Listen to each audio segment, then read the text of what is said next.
actors are come hither, the best actors in the world, for tragedy, comedy, history, pastoral, comical, pastoral historical, tragical historical, tragical comical historical pastoral, scene individable, poem unlimited.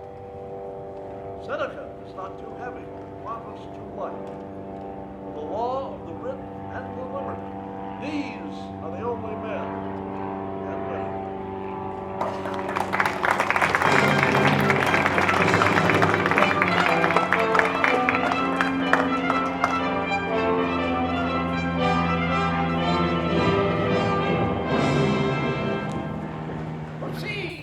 Proceed!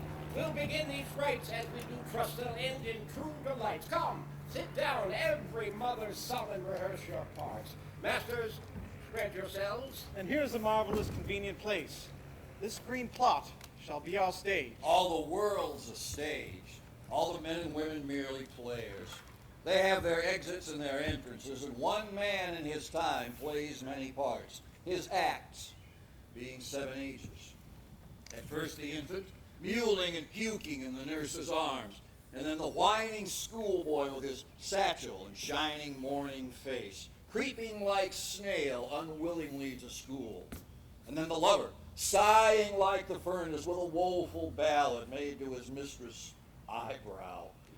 Then a soldier, full of strange oaths and bearded like the pard, jealous in honor, sudden and quick in quarrel, seeking the bubble reputation even in the cannon's mouth. And then the justice, in fair round belly with good capon line, with eyes severe and beard of formal cut, full of wise saws and modern instances, and so he plays his part. The 6th age slips into the lean and slippered pantaloon, with spectacles on nose and pouch on side, his youthful hose well saved, a world too wide for his shrunk shank, and his big manly voice, turning again toward childish treble, pipes and whistles in his sound. Last scene of all that ends this strange, eventful history is second childishness and mere oblivion. Sans teeth, sans eyes, sans taste, sans everything.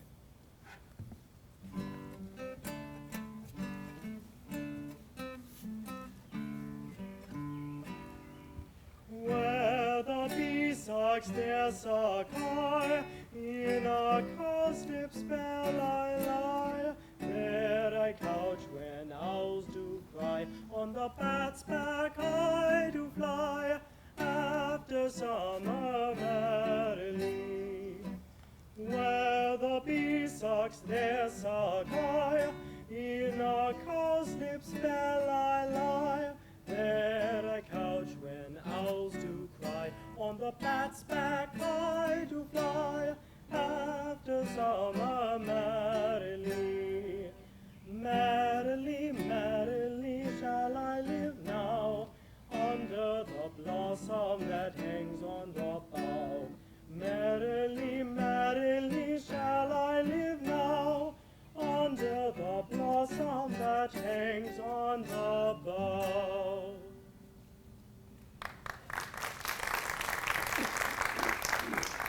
Hello, my co-mates and brothers in exile.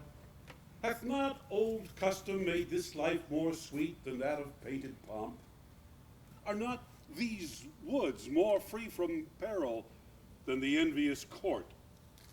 Here feel we but the penalty of Adam, the season's difference, as the icy fang and churlish chiding of the winter wind, which, when it bites and blows upon my body, even till I shrink with cold, I smile and say, this is no flattery.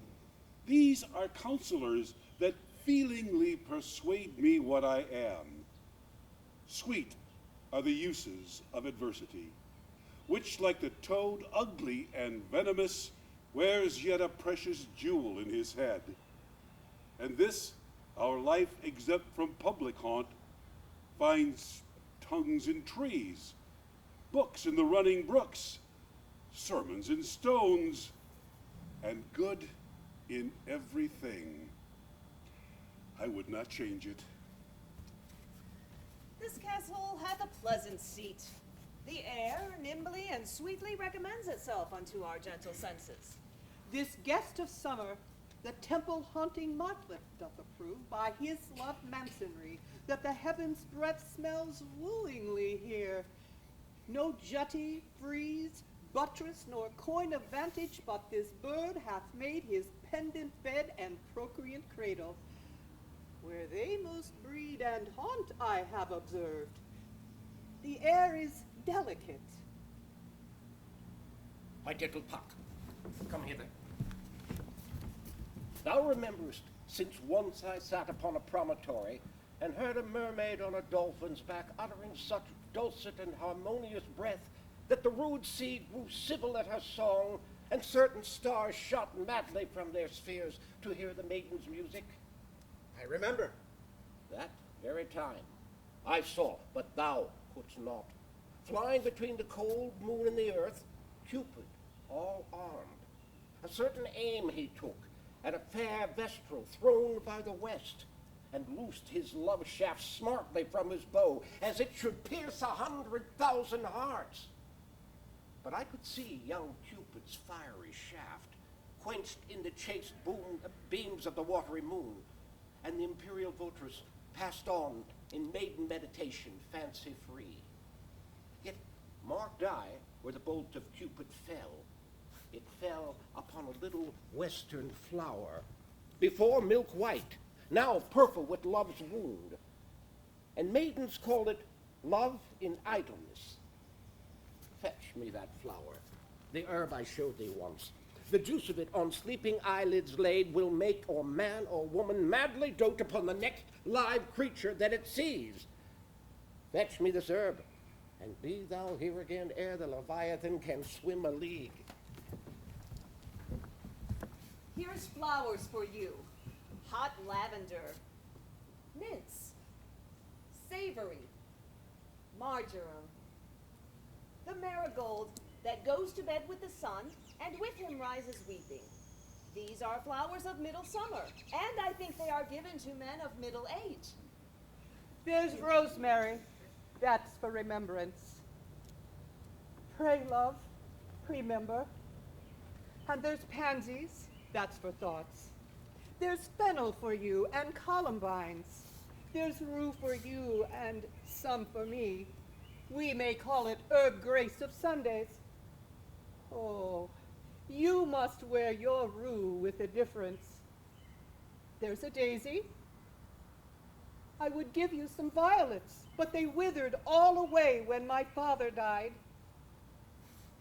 Now, my fairest friend, I would I had some flowers for the spring that might become your time of day. And yours. And yours. Daffodils that come before the swallow dares and take the winds of March with beauty. Violets dim but sweeter than the lids of Juno's eyes or Cytherea's breath. Pale primroses that die unmarried ere they can behold bright Phoebus in his strength, a malady incident to most maids. Bold oxlips and the crown imperial, lilies of all kinds, the flower de luce being one. Oh, these I lack to make you garlands of, and my sweet friend to strew him o'er and o'er. What, like a corpse? No, like a bank for love to lie and play on, not like a corpse, or if not to be buried, but quick and in mine arms. Come, take your flowers. Hast thou the flower there? Welcome, wanderer. Aye, there it is. Pray thee, give it me. I know a bank where the wild thyme blows, where oxlips and the nodding violet grows, wide over canopied with luscious woodbine, with sweet musk roses, and with eglantine. There sleeps Titania some time of the night, lulled in these flowers with dances and delight. And there the snake throws her enameled skin, weed wide enough to wrap a fairy in. And with the juice of this, I'll streak her eyes and make her full of hateful fantasies. Take thou some of it. Seek through this grove.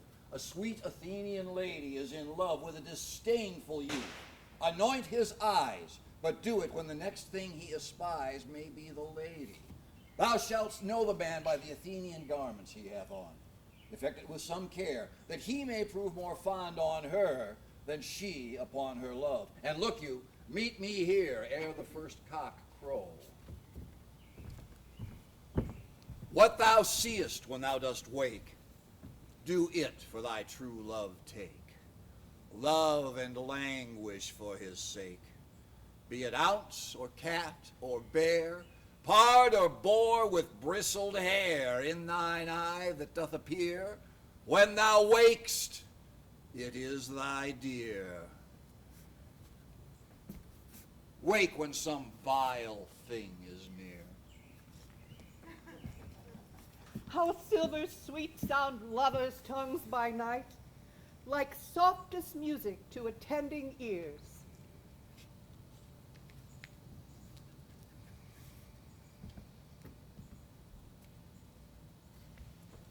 The moon shines bright, in such a night as this, when the sweet wind did gently kiss the trees, and they did make no noise. In such a night, Troilus methinks mounted the Trojan walls, and sighed his soul toward the Grecian tents, where Cressid lay that night. In such a night did Thisbe fearfully o'ertrip the dew, and saw the lion's shadow ere himself, and ran dismayed away. In such a night stood Dido with a willow in her hand, upon the wild sea banks, and waft her love to come again to Carthage. In such a night Medea gathered the enchanted herbs that did renew old Aeson. In such a night did Jessica steal from the wealthy Jew, and with an unthrift love did run from Venice as far as Belmont. In such a night did young Lorenzo swear he loved her well, stealing her soul with many vows of faith, and ne'er a true one.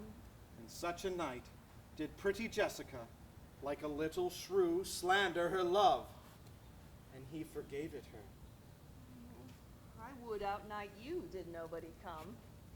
But hark, I hear the footing of a man. He says he loves my daughter. I think so too. For never gazed the moon upon the water as he'll stand and read as 'twere my daughter's eyes. To be plain, I think there's not half a kiss to choose who loves another best. How sweet the moonlight sleeps upon this bank. Here we will sit and let the sounds of music creep in our ears. Soft stillness in the night becomes the touches of sweet harmony. Sit, Jessica. Look how the floor of heaven is thick inlaid with pantines of bright gold. There's not the smallest orb which thou beholdst but in his motion like an angel sings, still squiring to the young-eyed cherubims. Such harmony is in immortal souls. But once this muddy vesture of decay doth grossly close it in, we cannot hear it. The man that hath no music in himself, nor is not moved with concord of sweet sounds, is fit for treasons, stratagems, and spoils.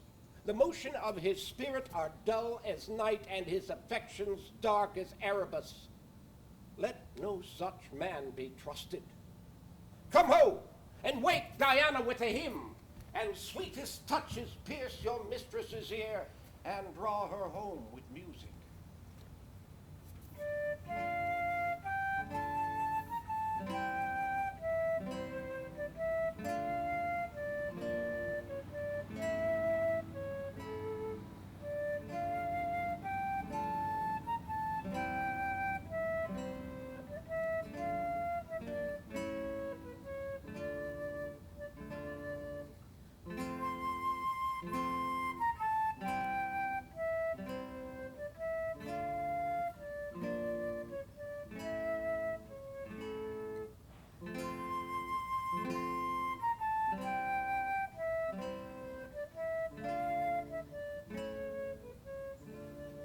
Where should this music be?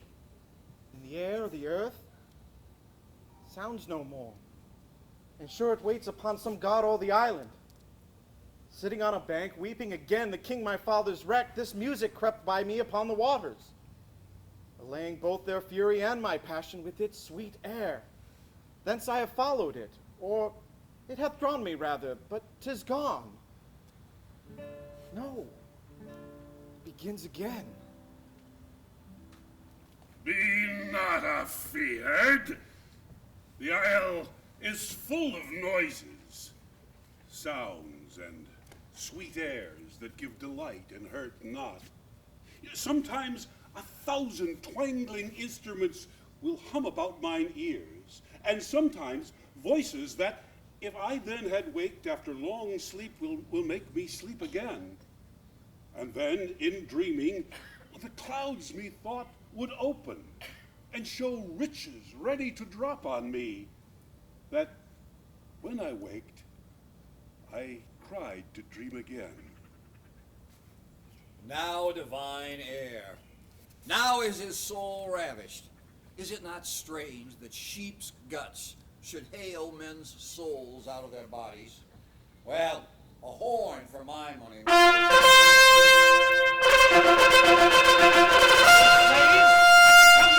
News, you rascals! What? Let's partake. I would not be a Roman of all nations. I had as lief be a condemned man. Wherefore? Why, here's he that was wont to thwack our general, Caius Marcius. He'll go, he says, and sowl the porter of Rome's gates by the ears. He will mow all down before him and leave his passage pole. When goes this forward? Tomorrow. Today, presently, you shall have the drums struck up this afternoon. Why, then we shall have a stirring world again. This peace is nothing but to rust iron, increase tailors, and breed ballad makers. Let me have war, say I. It exceeds peace as far as day does night. It's sprightly, waking, audible, and full of vent. Peace is a very apoplexy, lethargy, mulled, deaf, sleepy, insensible, a getter of more bastard children than war is a destroyer of men. 'Tis so, and as war, in some sort, may be said to be a ravisher, so it cannot be denied, but peace is a great maker of cuckolds. Aye, and it makes men hate one another. Reason, because they then less need one another. Oh, war's for my money. Now do I prophesy, a curse shall light on the limbs of men. Domestic fury and fierce civil strife shall cumber all the parts of Italy. Blood and destruction shall be so in use, and dreadful objects so familiar, that mothers shall but smile when they behold their infants quartered with the hands of war. All pity choked with custom of fell deeds. And Caesar's spirit, ranging for revenge, with Ate by his side come hot from hell, shall in these confines with a monarch's voice cry havoc and let slip the dogs of war. Tell me, sweet lord, what is it that takes from thee thy stomach, pleasure, and thy golden sleep? Why dost thou bend thine eyes upon the earth, and start so often when thou sittest alone? Why hast thou lost the fresh blood in thy cheeks, and given my treasures and my rights of thee to thick-eyed musing and cursed melancholy? In thy faint slumbers I by thee have watched and heard thee murmur tales of iron wars. Speak terms of manage to thy bounding steed, cry, courage to the field! And thou hast talked of sallies and retires, of trenches, tents, of palisadoes, frontiers, parapets, of basilisks, of cannon, culverin, of prisoners' ransom, and of soldiers slain, and all the currents of heady fight. Thy spirit within thee hath been so at war, and thus hath so bestirred thee in thy sleep, that beads of sweat have stood upon thy brow, like bubbles in a late disturbed stream. And in thy face strange motions have appeared, such as we see when men restrain their breath on some great sudden hest. Oh, what portents are these? Some heavy business hath my lord in hand, and I must know it, else he loves me not. Now all the youth of England are on fire, and silken dalliance in the wardrobe lies. Now thrive the armors, and the honor's thought reigns solely in the breast of every man. Set honor in one eye and death in the other, and I will look on both indifferently. For let the gods so speed me as I love the name of honor more than I fear death. By heaven, methinks it were an easy leap to pluck bright honor from the pale-faced moon, or dive into the bottom of the deep where fathom line could never touch the ground, and pluck up drowned honor by the locks, so that he that doth redeem her thence might wear without corrival all her dignities. But out upon this half-faced fellowship. Ah. Can honor set to a leg? No. Or an arm? No. Or take away the grief of a wound? No. Honor hath no skill in surgery then? No. What is in that word honor? What is that honor? Air, a trim reckoning. 'Tis who hath it? Well, he that died a Wednesday. Doth he feel it? No. Doth he hear it? No. Well, 'tis insensible then, yea, to the dead. But will it not live with the living? No. Why? Detraction will not suffer it. Therefore, I'll none of it. Honor is a mere scutcheon, and so ends my catechism. By Jove, I am not covetous for gold, nor care I who doth feed upon my cost. It yearns me not if men my garments wear. Such outward things dwell not in my desires. But if it be a sin to covet honor, I am the most offending soul alive. No, faith, my coz, wish not a man from England. There's one man more, methinks, would share from me, for the best hope I have. Oh, no, do not wish one more. Rather proclaim at Westmoreland through my host that he which hath no stomach to this fight, let him depart. His passport shall be made, and crowns for convoy put into his purse. We would not die in that man's company that fears his fellowship to die with us. This day is called the Feast of Crispian. He that outlives this day and comes safe home will stand a tiptoe when this day is named, and rouse him at the name of Crispian. He that shall live this day and see old age will yearly on the vigil feast his neighbors and say, tomorrow is St. Crispian. Then will he strip his sleeve and show his scars and say, these wounds I had on Crispin's day. Old men forget, yet all shall be forgot, but he'll remember with advantages what feats he did that day. Then shall our names, familiar in his mouth as household words, Harry the King, Bedford and Exeter, Warwick and Talbot, Salisbury and Gloucester, be in their flowing cups freshly remembered. This story shall the good man teach his son, and Crispin Crispian shall ne'er go by from this day till the ending of the world, but we in it shall be remembered. We few, we happy few, we band of brothers. For he today that sheds his blood with me shall be my brother. Be he ne'er so vile, this day shall gentle his condition. And gentlemen in England now abed shall think themselves accursed they were not here, and hold their manhoods cheap while any speaks that fought with us upon St. Crispin's day. The king may show what outward courage he will, but I believe, as cold a night as 'tis, he could wish himself in Thames up to the neck. And so I would were he and I by him at all adventures, so we were quit here. By my troth, I will speak my conscience of the king. I think he would not wish himself anywhere but where he is. Then I would he were here alone, so should he be sure to be ransomed, and many a poor man's life saved. I dare say you love him not so ill to wish him here alone, howsoe'er you speak this to feel other men's minds. Methinks I could not die anywhere so contented as in the king's company, his cause being just and his quarrel honorable. That's more than we know. Aye, or more than we should seek after, for we know enough. If we know we are the king's subjects, if his cause be wrong, our obedience to the king wipes the crime out of us. But if the cause be not good, the king himself hath a heavy reckoning to make when all those legs and arms and heads, chopped off in battle, shall join together at the latter day and cry all, we died at such a place. Some swearing, some crying for a surgeon, some upon their wives left poor behind them, some upon the debts they owe, some upon their children rawly left. I'm afeard there are few die well that die in battle. For how can they charitably dispose of anything when blood is their argument? Now, if these men do not die well, it will be a black matter for the king that led them to it. For to disobey were against all proportion and subjection. Upon the king, let us our lives, our souls, our debts, our careful wives, our children, and our sins lay on the king. We must bear all.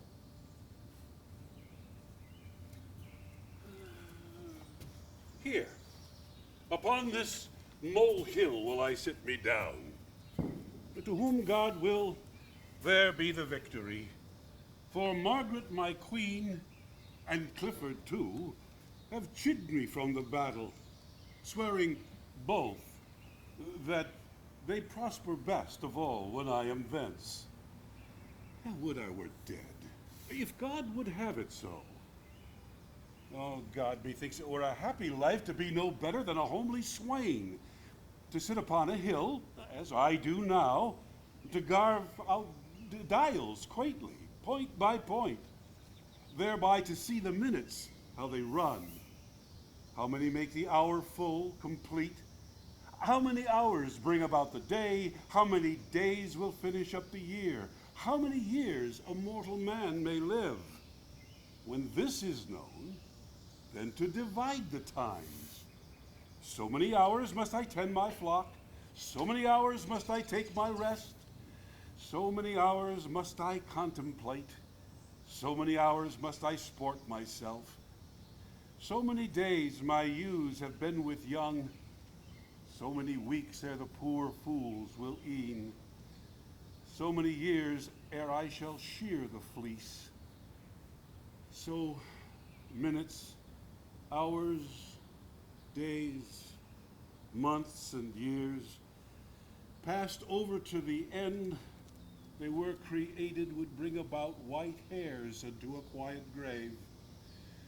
Ah, what a life were this.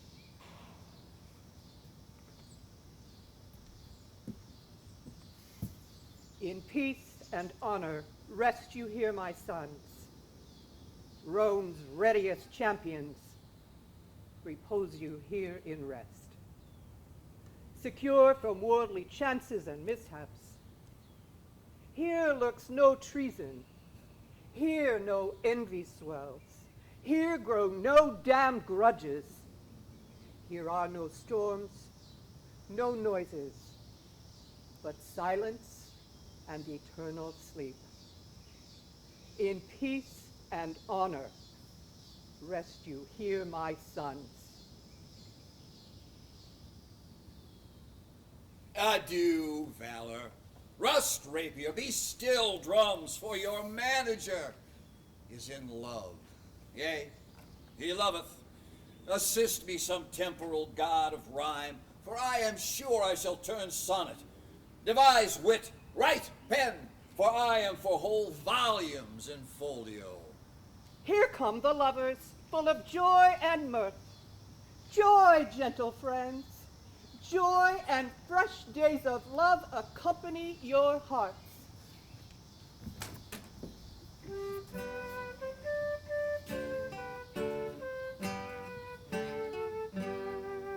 It was a lover and his lass, with a hey and a ho and a hey, nonny no and a hey, nonny no.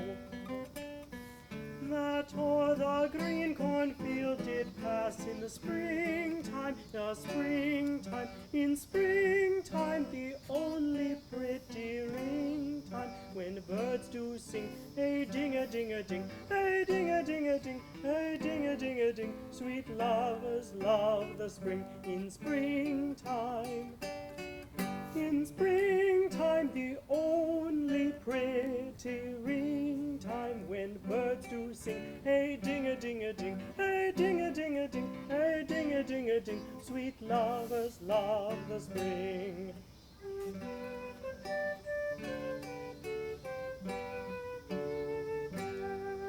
This carol they began that hour with the hay and the hoe and the hay. Nonny no with the hay, nonny nonny no.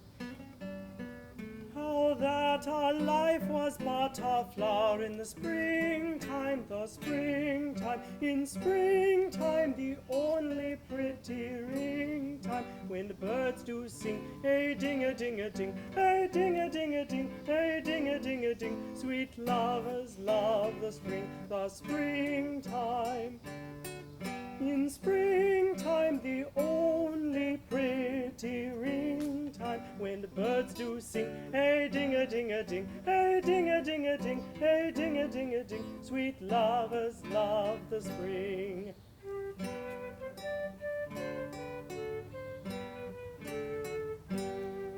And therefore take the present time with the hay and the hoe and the hay. Nonny no and the hay, nonny nonny no. For love is crowned with the prime in the springtime, the springtime. In springtime, the only pretty ring time, when birds do sing. Hey, ding-a-ding-a-ding, hey, ding-a-ding-a-ding, hey, ding-a-ding-a-ding. Sweet lovers love the spring in springtime. In springtime, the only pretty ring time, when birds do sing. Hey, ding-a-ding-a-ding, hey, ding-a-ding-a-ding, hey, ding-a-ding-a-ding. Sweet lovers love the spring.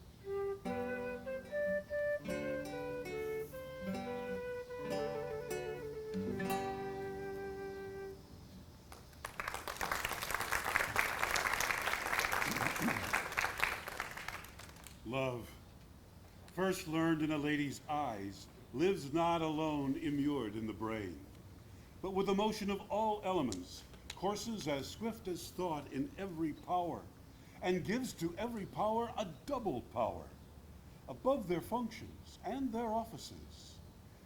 It adds a precious seeing to the eye. A lover's eye will gaze an eagle blind. A lover's ear will hear the lowest sound when the suspicious head of theft is stopped. Love's feeling is more soft and sensible than are the tender horns of cockled snails. Love's tongue proves dainty Bacchus gross in taste. For valor is not the tender love of Hercules still climbing trees in the Hesperides, subtle as Sphinx, as sweet and musical as bright Apollo's lute, strung with his hair. And when love speaks, the voice of all the gods makes heaven drowsy with the harmony. Oh, how this spring of love resembleth the uncertain glory of an April day, which now shows all the beauty of the sun. By and by, a cloud takes all away. Ay me, for aught that I could ever read, could ever hear by tale or history, the course of true love never did run smooth. Oh, Carron, that thou knewst how I do love her. I partly guess, for I have loved ere now. No, Carron, being old, thou canst not guess, though in thy youth thou wast a true lover, ever sighed a midnight pillow. But if thy love were ever like to mine, as sure I think did never man love so. How many actions most ridiculous hast thou been drawn to by thy fantasy? Into 1,000 that I have forgotten. Oh, thou didst then ne'er love so heartily. If thou rememberest not the slightest folly that ever love did make thee run into, thou hast not loved. Or if thou hast not sat as I do now, wearying thy hearer in thy mistress' praise, thou hast not loved. Or if thou hast not broke from company, abruptly as my passion now makes me, thou hast not loved.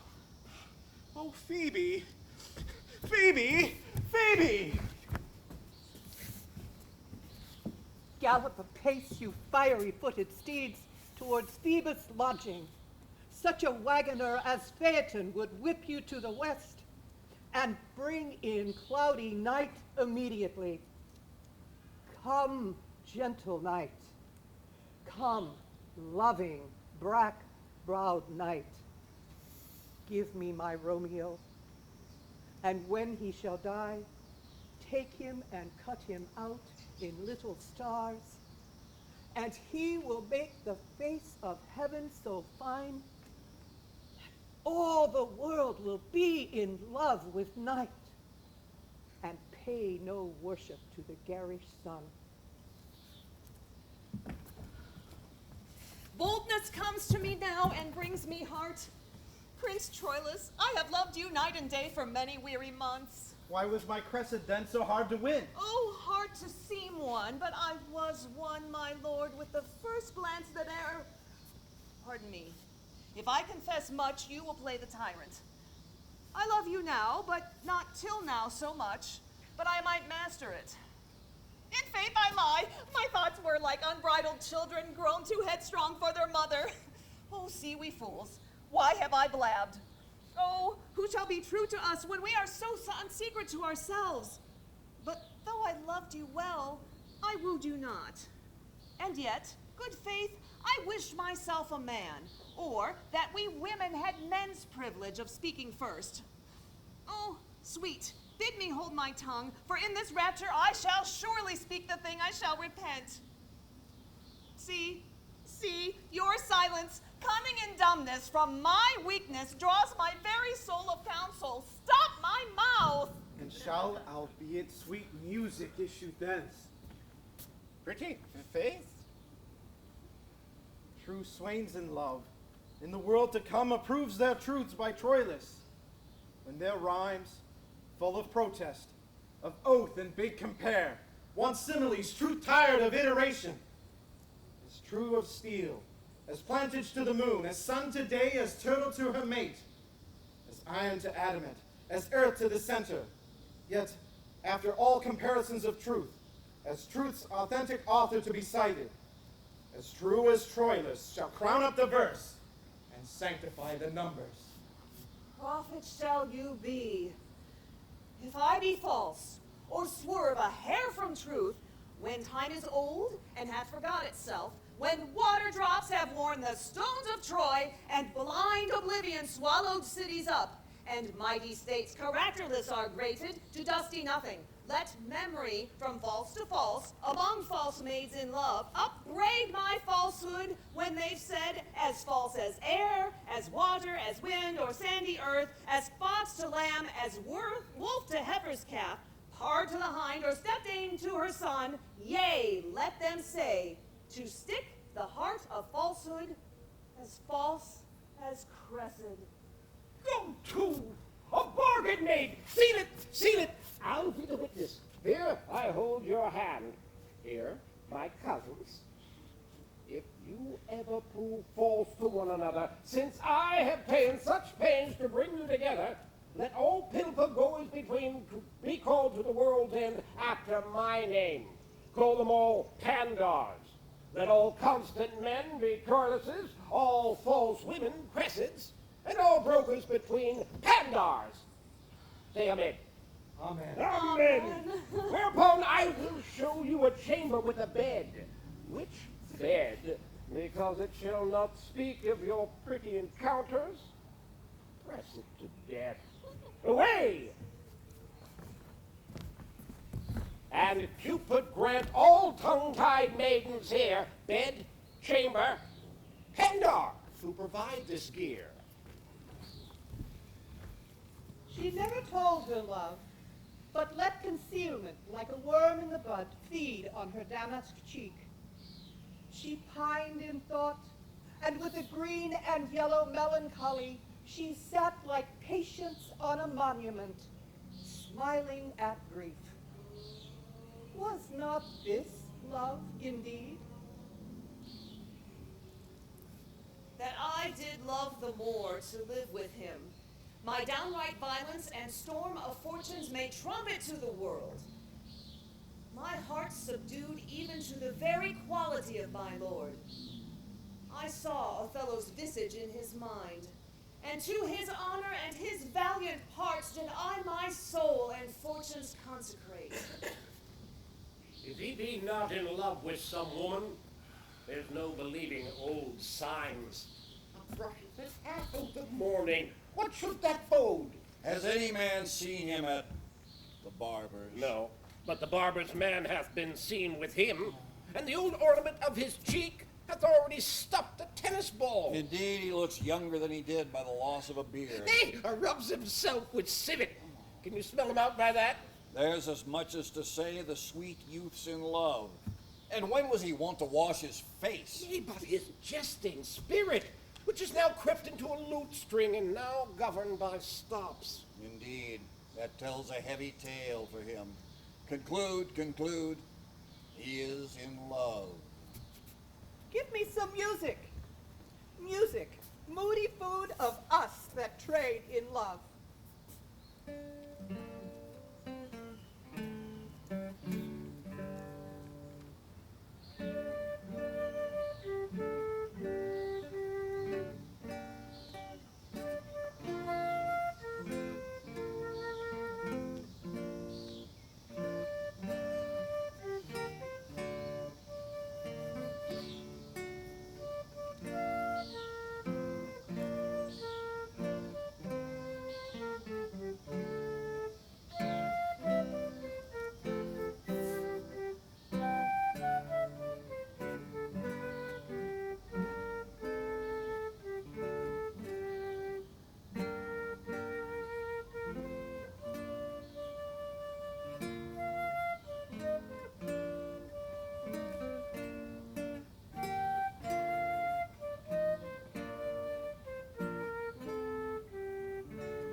If music be the food of love, play on. Give me excess of it, that, surfeiting, the appetite may sicken, and so die. Oh, that strain again, it had a dying air. Oh, it came o'er my ear like the sweet sound that breathes upon a bank of violets, stealing and giving odor. Enough, no more. 'Tis not so sweet now as it was before. Come, woo me. Woo me, for I am in a holiday humor and like enough to consent. What would you say to me now, an I were your very Rosalind? Shall I compare thee to a summer's day?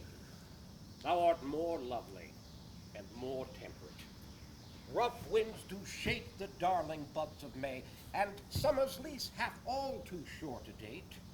Sometimes too hot the eye of heaven shines, and often is his gold complexion dimmed, and every fair from fair sometimes declines, by chance or nature's changing course untrimmed.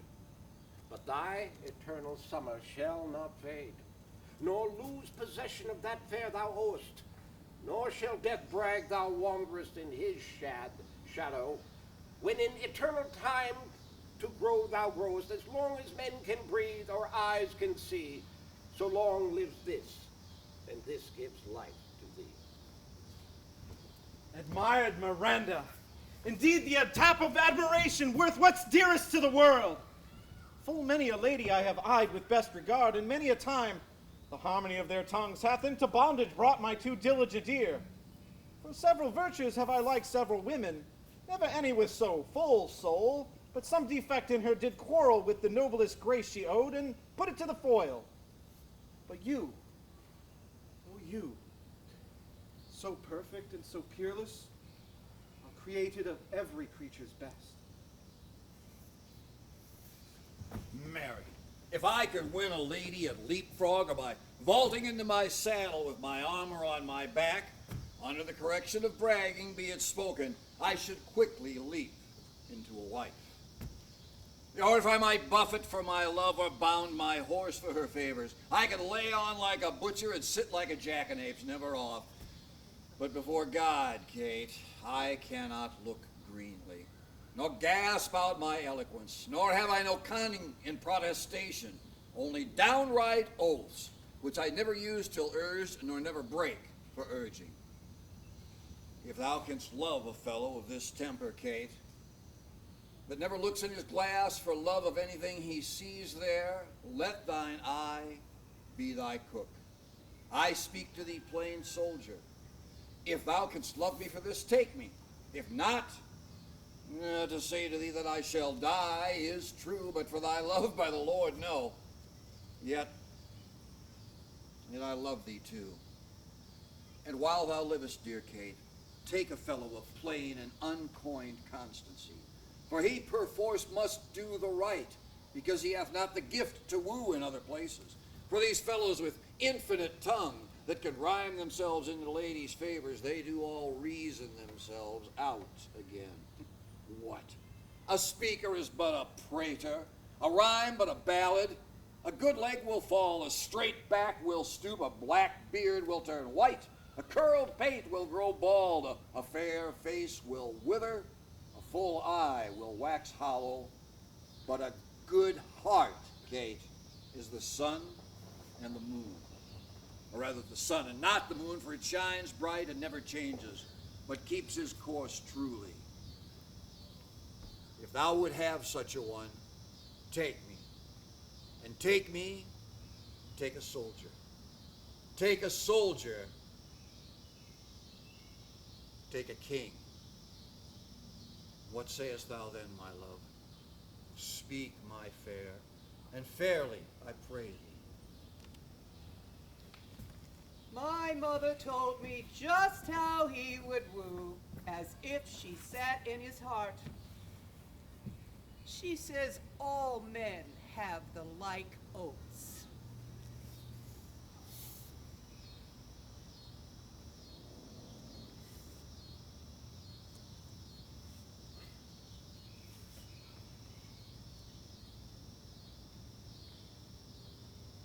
Wilt thou be gone? It is not yet near day. It was the nightingale and not the lark that pierced the fearful hollow of thine ear. Nightly she sings upon yon pomegranate tree. Believe me, love, it was the nightingale. It was the lark, the herald of the morn. No nightingale. Look, love, what envious streaks do lace the severing clouds in yonder east. Night's candles all burnt out, and jocund day stands tiptoe on the misty mountain tops. I must be gone and live, or stay and die. I do much wonder that one man, seeing how much another man is a fool when he dedicates his behaviors to love, will, after he hath laughed at such shallow follies in others, become the argument of his own scorn by falling in love. And such a man is Claudio. I've known when there was no music with him but the tabor, the drum, and the fife, and now he would rather hear the tabor and the pipe. I've known when he would have walked 10 miles afoot to see a good armor, and now will he lie 10 nights awake, carving the fashion of a new doublet.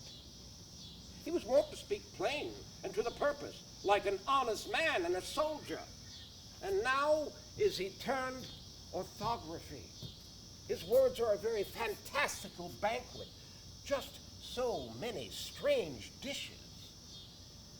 May I be so converted and see with these eyes? I cannot tell. I think not. I will not be sworn that love may transform me to an oyster, but I'll take my oath on it. Till he hath made an oyster of me, he shall never make me such a fool. One woman is fair, yet I am well. Another is wise, yet I am well. Another is virtuous, yet I am well. But till all graces be in one woman, one woman shall not come in my grace.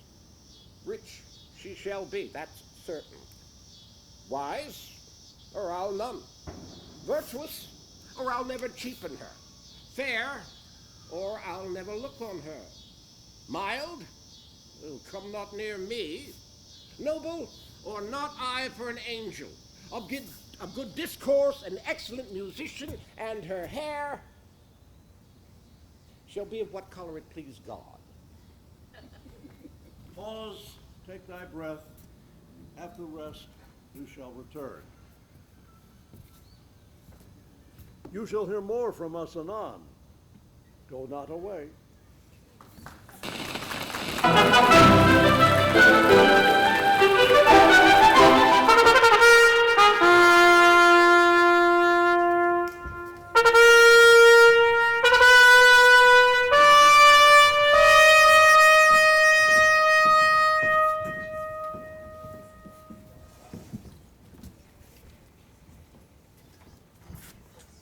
I come no more to make you laugh.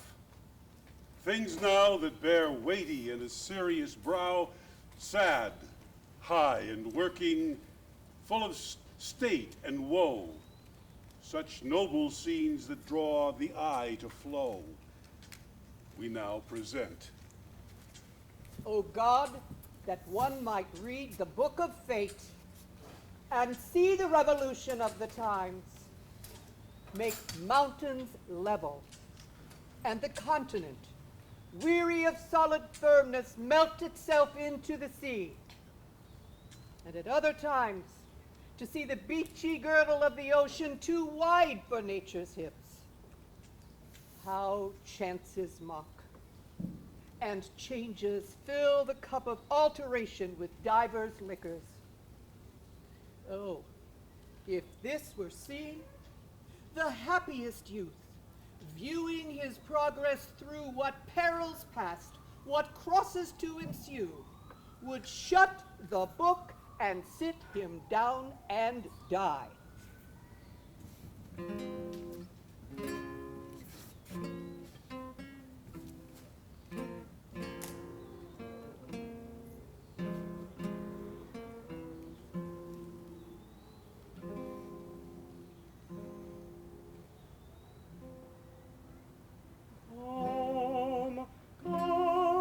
Come away, death, and in sad cypress let me be laid.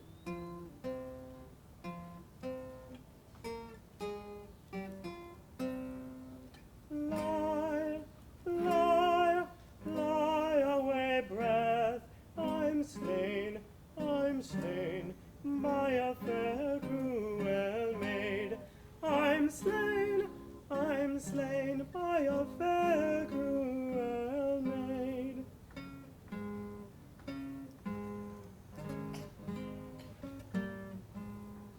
My shroud of white talk on with you, prepare it, prepare it.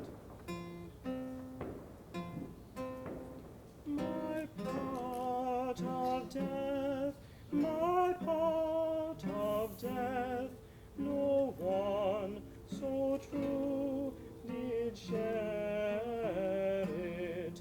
No one so true did share it.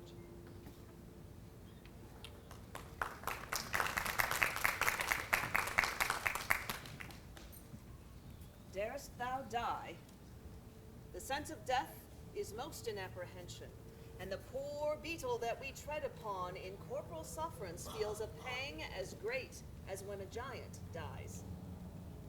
Cowards die many times before their deaths. The valiant never taste of death but once. Of all the wonders that I have heard, it seems to me most strange that men should fear, seeing that death, a necessary end, will come when it will come. Let's talk of graves, of worms, and epitaphs. make dust our paper, and with rainy eyes write sorrow on the bosom of the earth. Let's choose executors and talk of wills. And yet not so. For what can we bequeath save our deposed bodies to the ground? Our lands, our lives, and all are bowling brooks. And nothing can we call our own but death in that small model of the barren earth which serves as paste and cover to our bones. For God's sakes, let us sit upon the ground and tell sad stories of the death of kings. How some have been deposed, some slain in war, some haunted by the ghosts they have deposed, some poisoned by their wives, some sleeping killed, all murdered. For within the hollow crown that rounds the mortal temples of a king keeps death his court, and there the antic sits, scoffing his state and gritting at his pomp, allowing him a breath, a little scene to monarchize, be feared and kill with looks, infusing him with self and vain conceit, as if this flesh which walls about our life were brass impregnable, and humid thus comes at last and with a little pin bores through his castle wall. Farewell, King. No! Oh, there is so hot a summer in my bosom that all my bowels crumble up to dust. I am a scribbled form, drawn with a pen upon a parchment, and against this fire do I shrink up. How fares your majesty? Poisoned, ill fared, dead, forsook, cast off. And none of you will bid the winter come to thrust his icy fingers in my maw. Nor let my kingdom's rivers take their course through my burned bosom, nor entreat the north to make his bleak winds kiss my parched lips and comfort me with cold. I do not ask you much. I beg cold comfort, and you are so straight and so ingrateful you deny me that. Bardolph, be blithe. Nym, rouse thy vaunting veins. Boy, bristle thy courage up. For Falstaff, he is dead, and we must yearn therefore.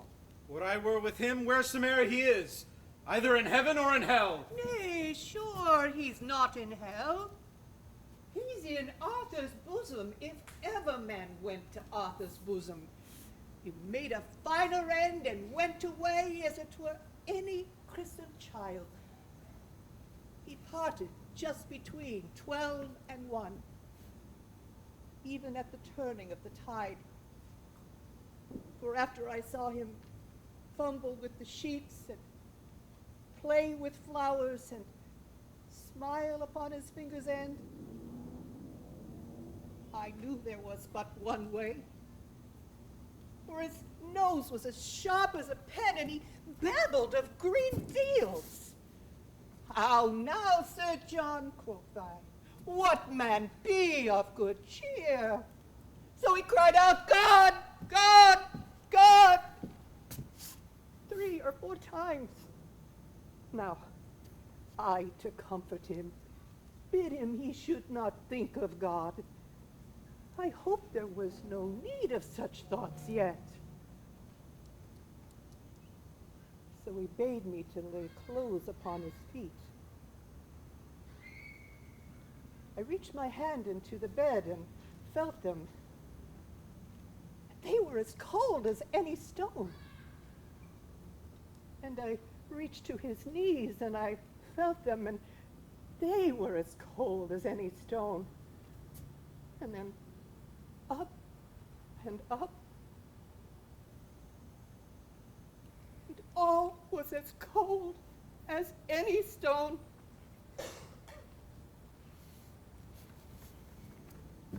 To be or not to be? That is the question. Whether 'tis nobler in the mind to suffer the slings and arrows of outrageous fortune, or to take arms against a sea of troubles and by opposing end them. To die. To sleep no more.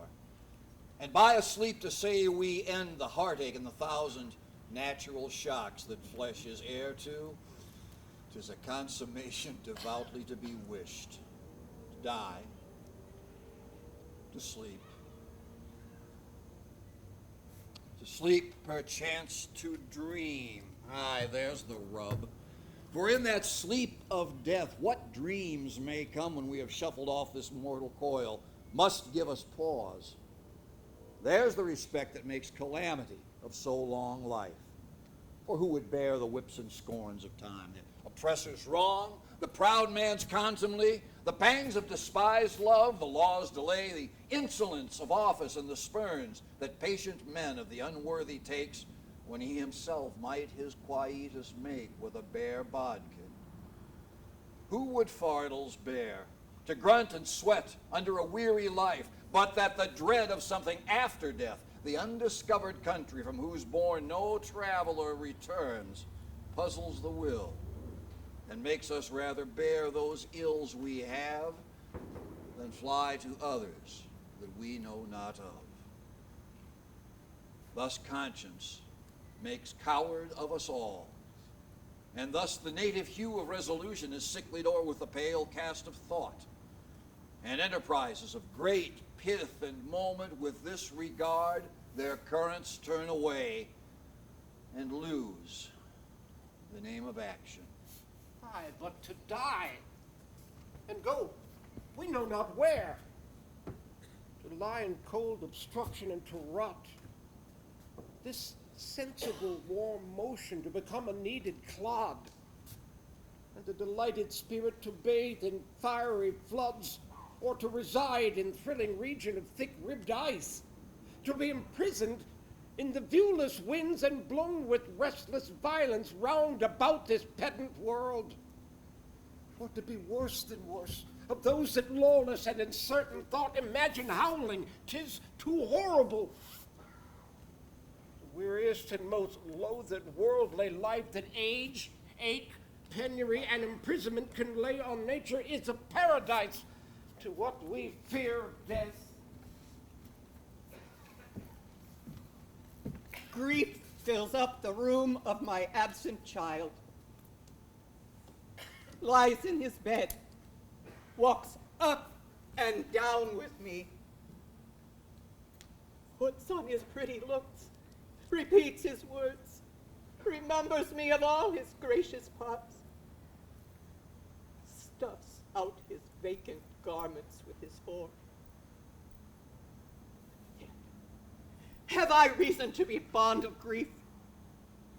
Fare you well. Had you such a loss as I could give you better comfort than you do. I will not keep this form upon my head when there is such disorder in my wit. Lord,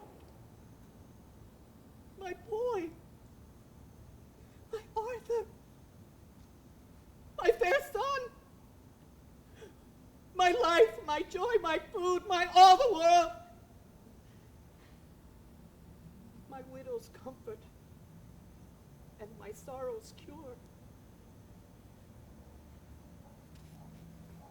Death. Death. Oh, amiable, lovely death. Thou odoriferous stench, sound rottenness.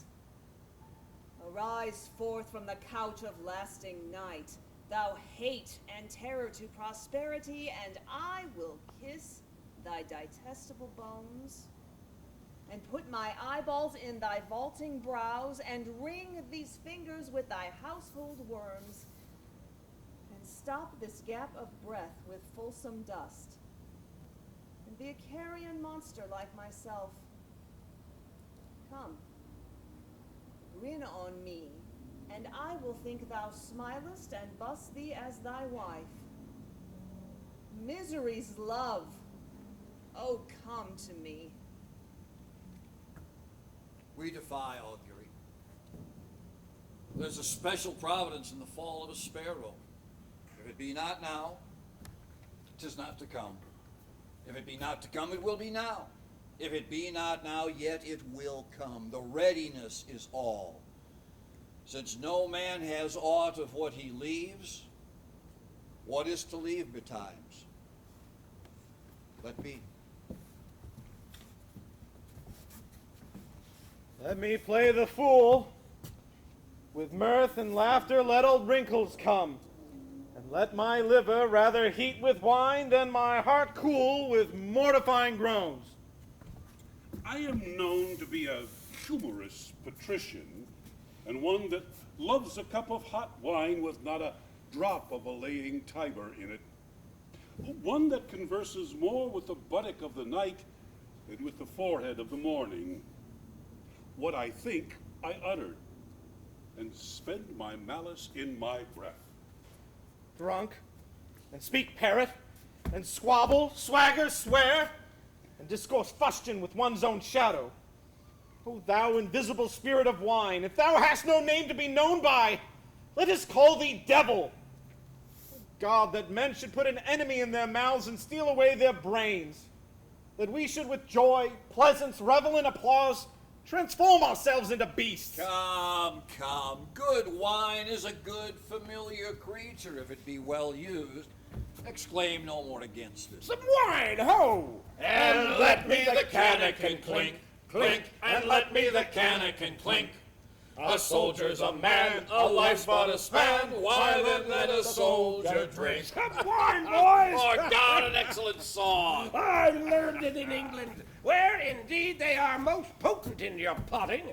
Your Dane, your German, and your swag-bellied Hollander, drink ho! Or nothing to your English. Is your Englishman so expert in his drinking? Why, he drinks you with facility, your Dane dead drunk. He swears not to overthrow your almond. He gives your Hollander a vomit ere the next bottle can be filled. To the health of our general!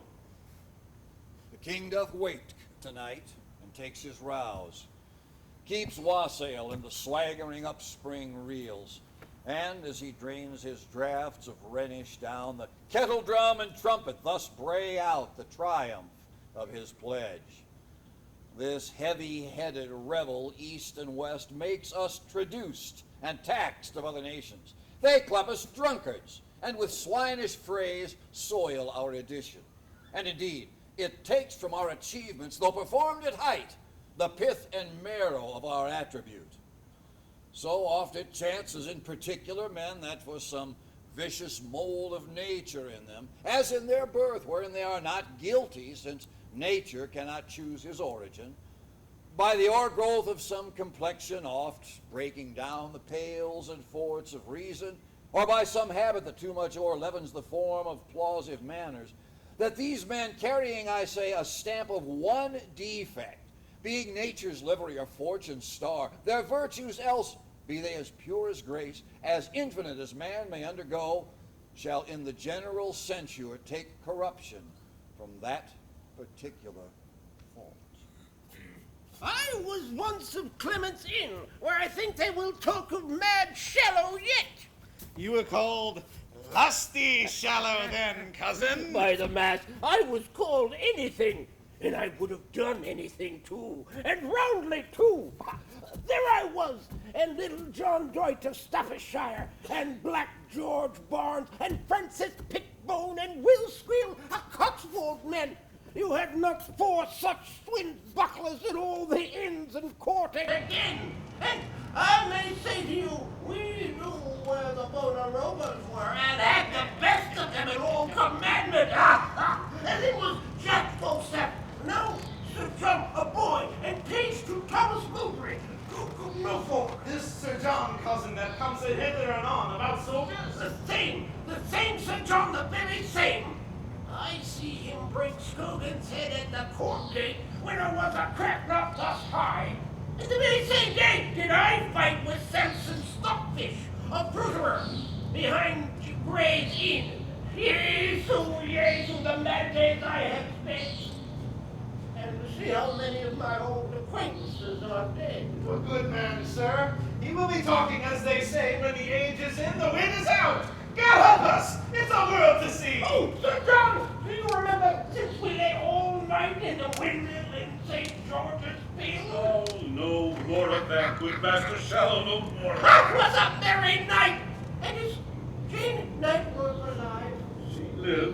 Master Shadow. She never could away with me.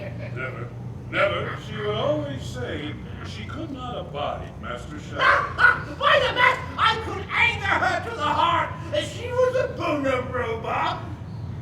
Does she hold her own well? Old Master Shadow. Nay, she must be old.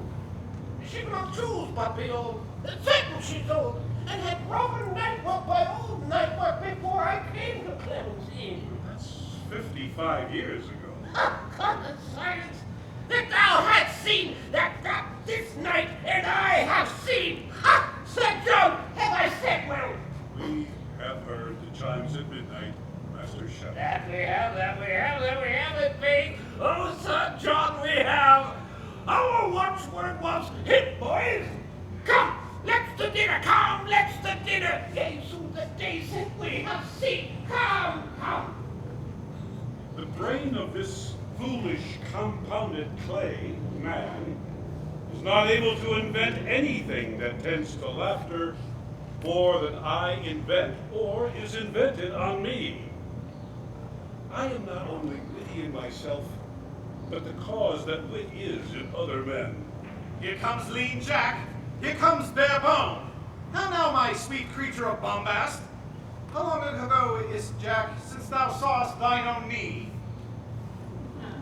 My own knee.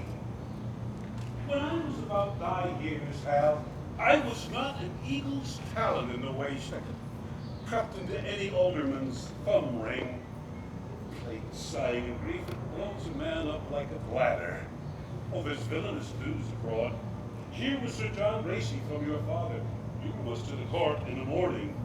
That same mad fellow of the north, Percy, he of Wales, that gave a Mammon the bastionado and made Lucifer cuckold and swore the devil his true liegeman upon the cross of a Welsh.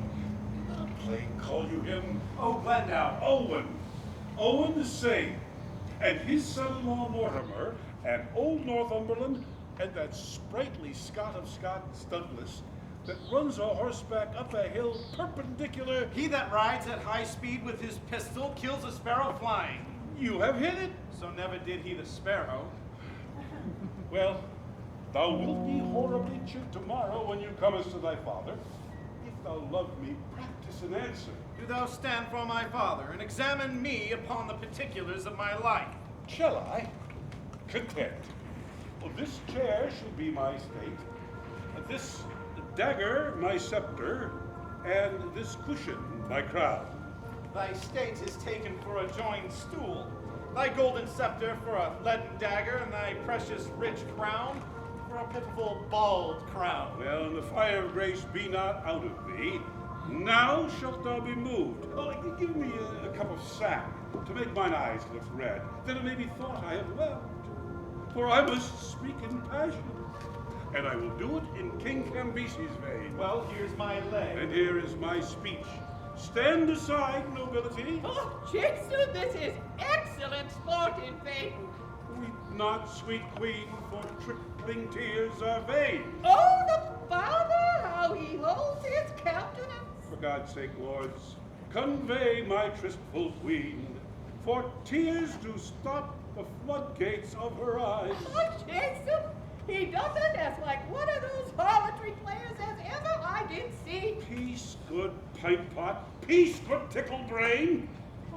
Harry, I do not only marvel where thou spendst thy time, but also how thou art accompanied. That thou art my son, I have partly thy mother's word, and partly mine own opinion. But chiefly, a villainous trick of thine eye, a foolish hanging of thy nether lip that doth warrant me. If, then, thou be son to me, here lies the point, why, being son to me, art thou so pointed at? There is a thing, Harry, which thou hast often heard of, and it is known to many in our land by the name of pitch. This pitch, as ancient writers do report, doth defile. So doth the company thou keepst. For, Harry, now I do not speak to thee in drink, but in tears. Not in pleasure, but in passion. not in words only, but in woes also. And yet there is a virtuous man whom I have often noted in thy company, but I know not his name. What manner of a man ain't it like your majesty? A goodly, portly man, if faith, and a corpulent, a cheerful look, a pleasing eye, and a most noble carriage. And as I think, his age some 50, or by Our Lady, inclining to 60. Now I remember me. His name is Falstaff. If that man should be lewdly given, he deceiveth me, for Harry, I see virtue in his looks. If then the tree may be known by the fruit as the fruit by the tree, then peremptorily I speak it, there is virtue in that Falstaff. Him keep with, the rest banish. And tell me now, thou naughty varlet, tell me, where hast thou been this month? Dost thou speak like a king? Do thou stand for me, and I'll play my father. Depose me? Well, if thou dost it half so bravely, so majestically, both in word and matter, hang me up by the heels for a rabbit's sucker or a poulter's hair. Well, here I am set. And here I stand. You judge, my masters. Now, Harry, whence come you? Little lord from East Cheap. The complaints I hear of thee are grievous. But, my lord, they are false. They'll tickle you for a young prince of faith. Swearest thou, ungracious boy? Henceforth ne'er look on me. Thou art violently carried away from grace. There is a devil that haunts thee in the likeness of an old fat man. A ton-up man is thy companion. Why dost thou converse with that trunk of humors, that bolting hutch of beastliness, that swollen parcel of dropsies, that huge bombard of sack, that stuffed cloak bag of guts, that roasting Manningtree ox with a pudding in his belly, that reverend vice, that gray inequity, that father ruffian, that vanity of years? Wherein is he good but to taste sack and drink it? Wherein neat and cleanly, but to carve a cape on and eat it? Wherein cunning but in craft? Wherein crafty but in villainy? Wherein villainous but in all things? Wherein worthy but in nothing? I would your grace would take me with you. Who means your grace? That villainous, abominable misleader of youth, Falstaff, the old white-bearded Satan. My lord, the man, I know. I know thou dost. But to say I know more harm in him than in myself, or to say more than I know. That he is old, well, the more the pity. His white hairs do witness it. But that he is saving your reverence a whoremaster, now that I utterly deny. If sack and sugar be a fault, God help the wicked. If to be old and merry be a sin, then many an old host I know is damned. If to be fat is to be hated, well then Pharaoh's lean kine are beloved. No, my good lord, banish Peto, banish Bardolph, banish Poins. Sweet Jack Falstaff, kind Jack Falstaff, true Jack Falstaff, valiant Jack Falstaff, and therefore more valiant being as he is old Jack Falstaff. Banish not him thy Harry's company, banish not him thy Harry's company, banish plump Jack, and banish all the world. I do. I will.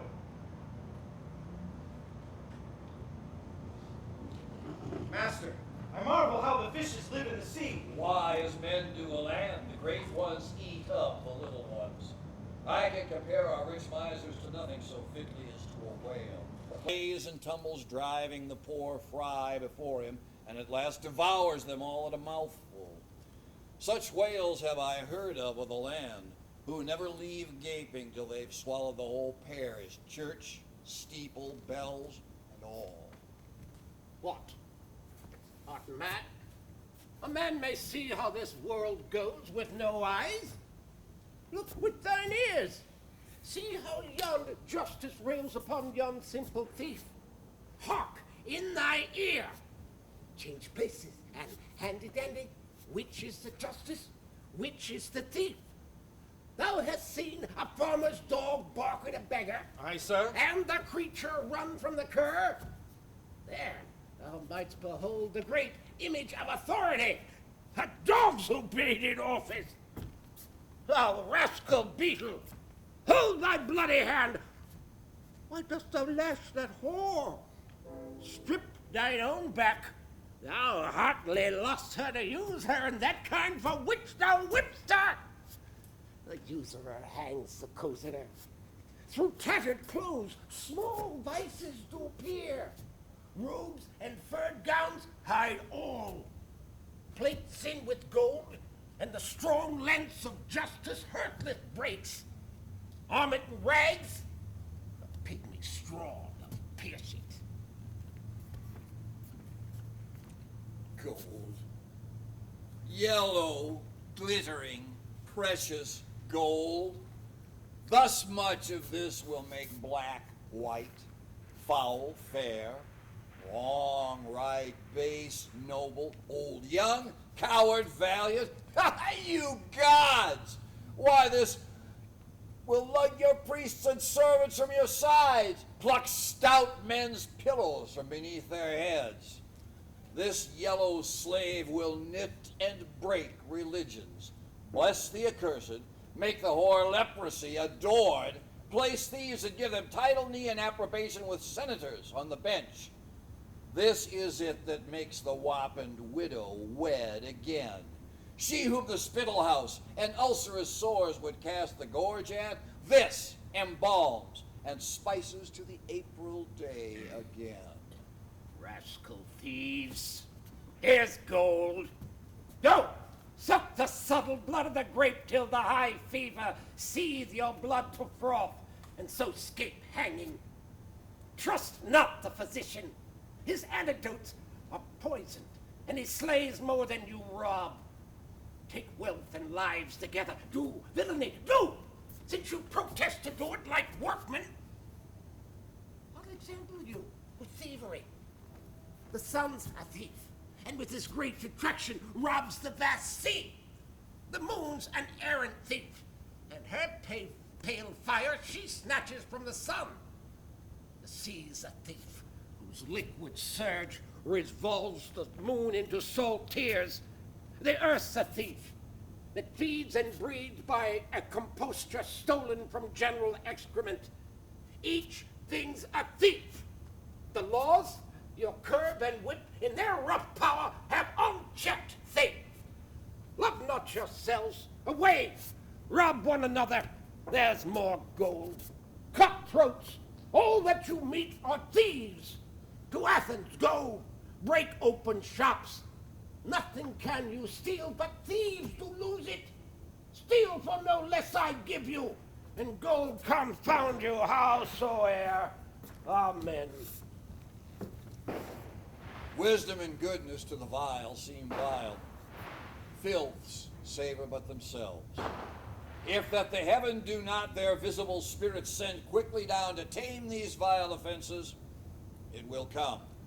Humanity must perforce prey on itself, like the monsters of the deep. Oh, it is excellent to have a giant's strength, but it is tyrannous to use it like a giant. Could great men, as Jove himself does, Jove would ne'er be quiet, for every pelting petty officer would use his heaven for thunder, nothing but thunder. Merciful heaven, thou rather with thy sharp and sulphurous bolt splits the unwedgeable and gnarled oak than the soft myrtle. But man, proud man, dressed in a little brief authority, most ignorant of what he's most assured, his glassy essence like an angry ape, plays such fantastic tricks before high heaven as makes the angels weep. Who with our spleens would all themselves laugh mortal? Poor soul, the center of my sinful earth, cowed by these rebel powers that thee array, why dost thou pine within and suffer dearth? painting thy outward walls so costly gay? Why so large cost, having so short a lease? Dost thou upon thy fading mansion spend? Shall worms, inheritors of this excess, eat up thy charge? Is this thy body's end? Then, soul, live thou upon thy servant's loss, and let that pine to aggravate thy store. By terms divine in selling hours of dross, within be fed, without be rich no more. So shalt thou feed on death that feeds on men, and death once dead, there's no more dying then. Fear no more the heat of the sun, nor the virtuous, the furious winter rages. Thou thy worldly task hast done. Home art gone, and ta'en are thy wages. Golden lads and girls, all must as chimney sweepers come to dust. Fear no more the frown or the great. Thou art past the tyrant's stroke. Care no more to clothe and eat. To thee the reed is as the oak. The scepter, learning, physic must all follow this and come to dust. Fear no more the lightning flash, nor the all-dreaded thunderstone. Fear not slander, censure, rash. Thou hast finished joy and moan. All lovers young, all lovers must consign to thee and come to dust. No exorciser harm thee. Nor no witchcraft charm thee. Ghost unlaid forbear thee. Nothing ill come near thee. Quiet consummation have. And renowned be thy grave. Our revels now are ended. These, our actors, as I foretold you, were all spirits, and are melted into air, into thin air. And like the baseless fabric of this vision, the cloud-capped towers, the gorgeous palaces, the solemn temples, the great globe itself, yea, all which it inherit, shall dissolve, and like this insubstantial pageant faded, leave not a rack behind. We are such stuff as dreams are made on, and our little life is rounded with a sleep. When that I was a little tiny boy, with the hi-ho, the wind and the rain, a foolish thing was but a toy, for the rain it raineth every day. With the hi-ho, the wind and the rain, for the rain it raineth every day. A great while ago the world begun, with the hi-ho, the wind and the rain, but that's all one, our play is done, and we'll strive to please you every day. With the hi-ho, the wind and the rain, for the rain it raineth every day. Tomorrow, masters, put your torches out. The wolves have preyed, and look, the gentle day, round about before the wheels of Phoebus, dapples the drowsy east with spots of gray. Thanks to you all, and leave us. Fare you well.